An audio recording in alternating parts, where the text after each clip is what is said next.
नमस्कार। मेरा नाम भाऊ तोरसेकर। आप देख रहे हैं प्रतिवाद।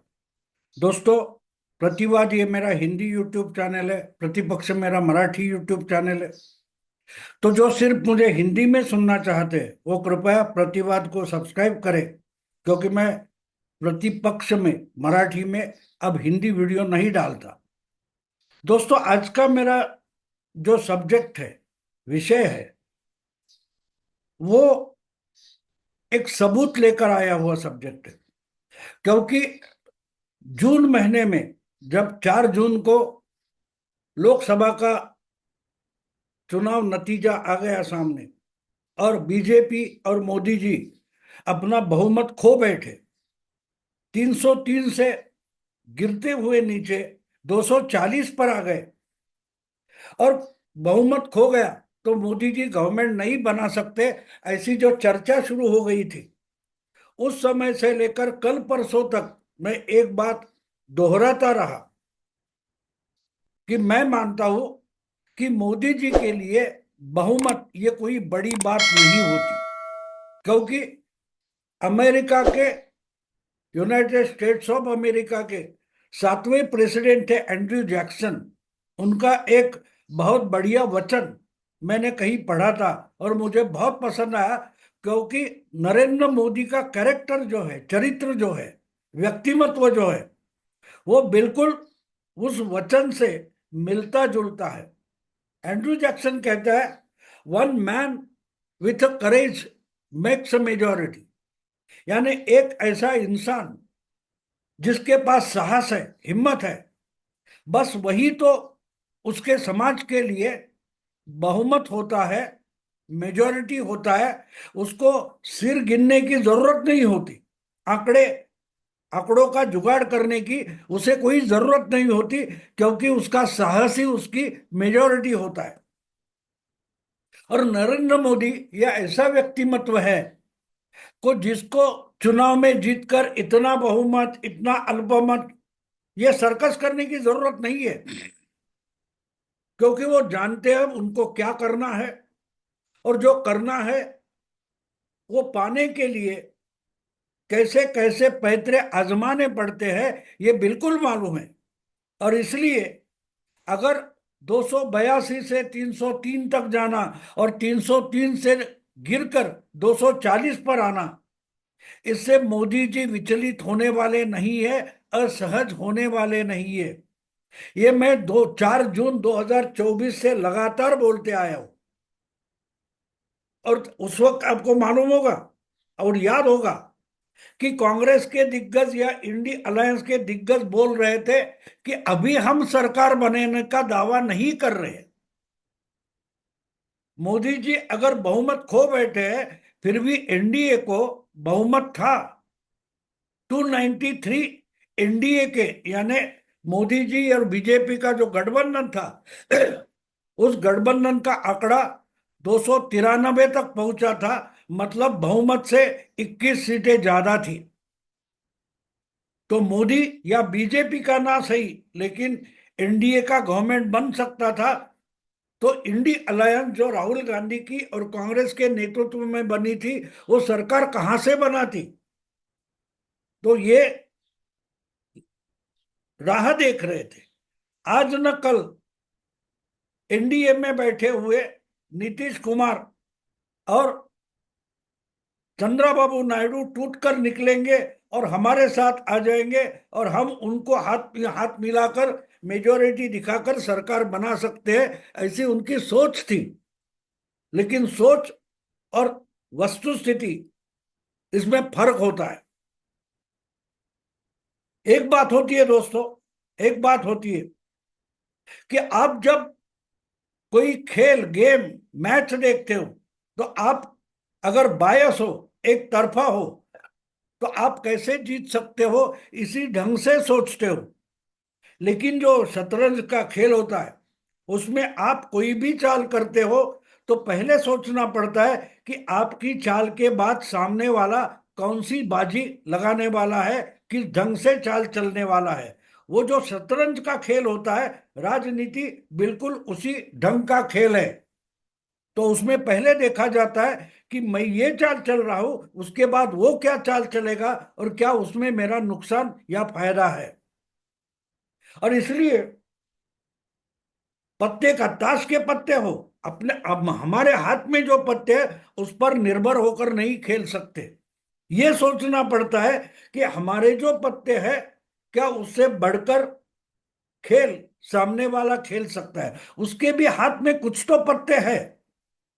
और इसलिए एक बात साफ थी कि मोदी को बहुमत नहीं मिला, 303 से गिरकर 240 पर आ गए, बहुमत के लिए 32 से आंकड़ा कम है। ये जो सोच है, वहां सोच गड़बड़ा जाती है। आप अपना स्ट्रांग पॉइंट देख रहे हैं क्योंकि आप मोदी का वीक पॉइंट ढूंढ रहे हो, लेकिन जब तक आप अपना खुद का वीक पॉइंट नहीं ढूंढ लेते, तब तक आपको मोदी का स्ट्रांग पॉइंट समझ में नहीं आता। क्योंकि जब लड़ाई होती है, खेल की मैच होती है, तो खेल उसी ढंग से जाता है कि मेरे स्ट्रांग पॉइंट क्या है और सामने वाले के वीक पॉइंट क्या है। सामने वाले के वीक पॉइंट पर हमला करना है और अपने को स्ट्रांग पॉइंट बचा कर रखना है। यही तो खेल होता है। और यही बात गड़बड़ा गई कि मोदी को बहुमत नहीं मिला, मोदी 303 से नीचे गिरकर 240 तक आ गए, तो मोदी दुबले हो गए, ये सोच रहे थे। लेकिन ये भूल गए कि हम मोदी का सरकार गिरा सकते हैं, बस इनको ये अपनी ताकत लगी। इंडी इंडिया अलायंस हो या मोदी विरोधी बिगर बीजेपी का जो गठबंधन है, वो सोचने बैठ गए कि हम मोदी की सरकार गिरा सकते हैं, क्योंकि मोदी अब अकेले नहीं है, अकेले के सरकार नहीं चला सकते। नीतीश और नायडू के मेहरबानी पर इनको सरकार चलानी पड़ेगी, उनकी बैसाखी पर सरकार चलानी पड़ेगी। लेकिन ये नहीं सोच पाए कि अगर मोदी का सरकार गिराया जाता है तो क्या होगा, आप सरकार बना पाओगे, ये भी जरूरी है।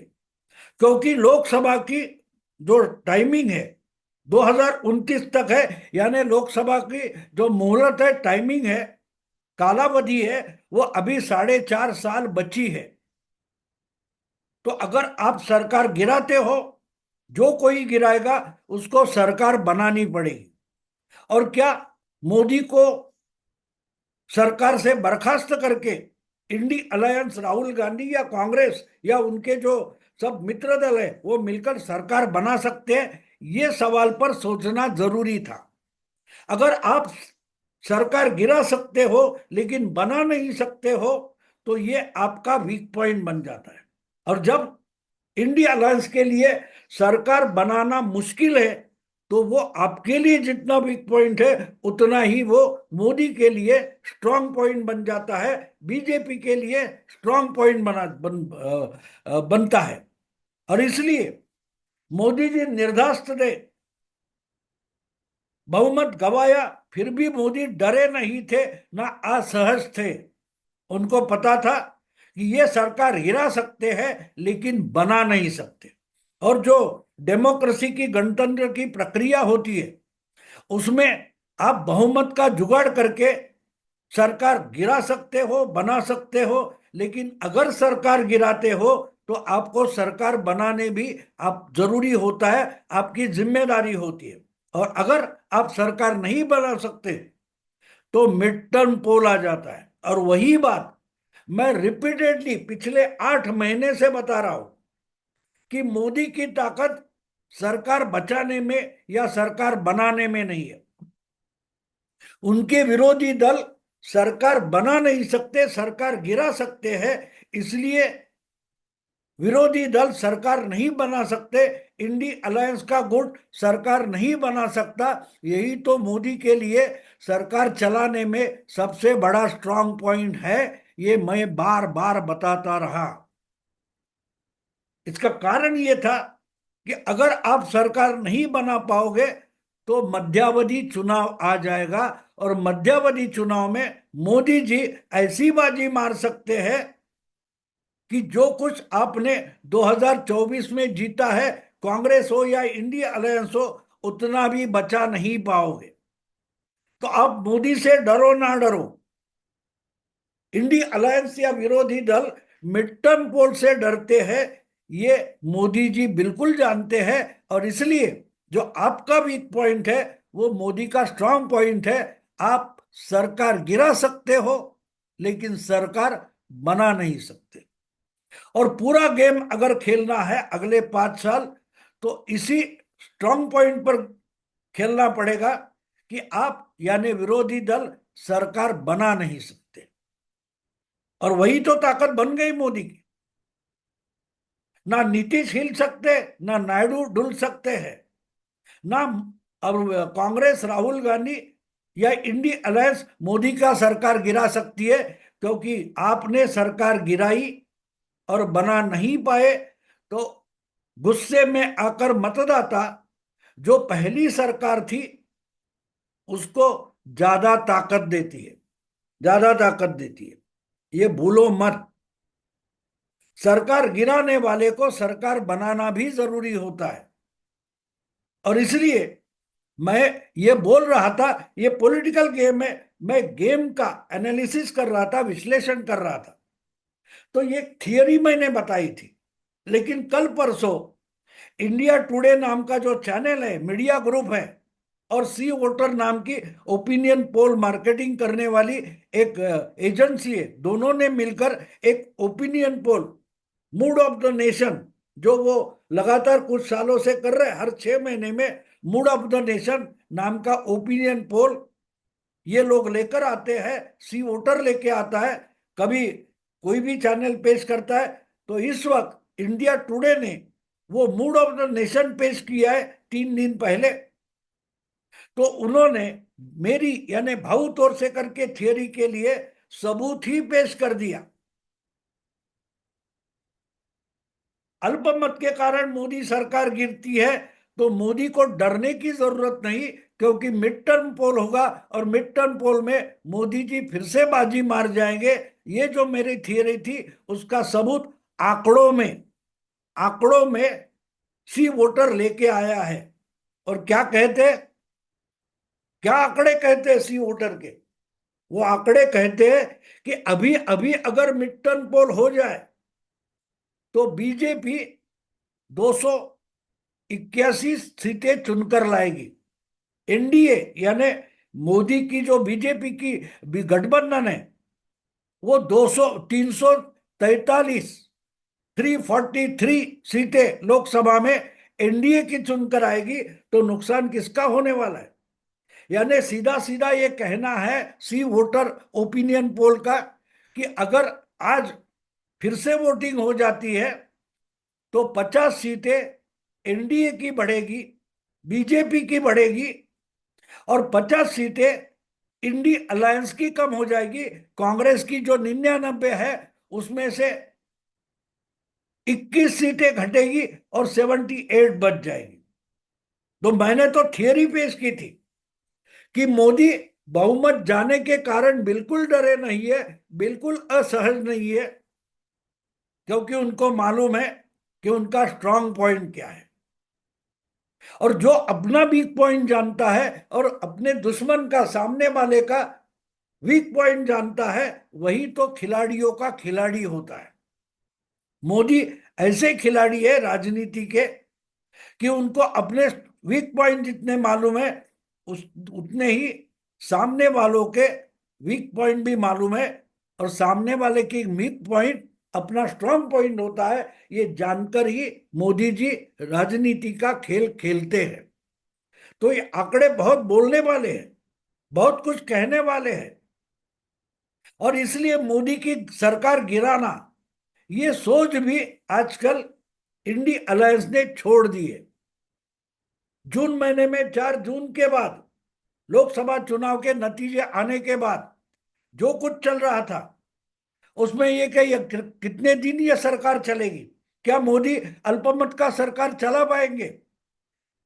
इनको तो नायडू और नीतीश की बैसाखी पर सरकार चलानी पड़ेगी वगैरह वगैरह बोला जा रहा था। लेकिन बहुत साहसी कदम, वक्त हटाना, फिर से एनआरसी लेकर आना, सीएए लेकर आना, ये सब साहसी निर्णय मोदी जी कर रहे हैं, क्योंकि वो चैलेंज कर रहे हैं कि अगर सरकार गिराना चाहते हो, वो बाहर के हो या एनडीए के अंदर के हो, गिराना चाहते तो गिराओ। क्योंकि अगर गिराओगे तो मध्यावधि चुनाव, मिड टर्म पोल जरूरी बन जाता है, और फिर से बहुमत में आना मोदी जी के लिए आसान बन जाता है। मैं तो बोल रहा था, मेरे पास कोई ऐसा ओपिनियन पोल नहीं है, मैं सर्वे नहीं करता, लेकिन लोगों के दिमाग में क्या चल रहा है, पॉलिटिशियन, राजनेता के दिमाग में क्या चल रहा है, ये जानने की मैं कोशिश करता हूं, और उसी आधार पर मैं अपना विश्लेषण करता हूं।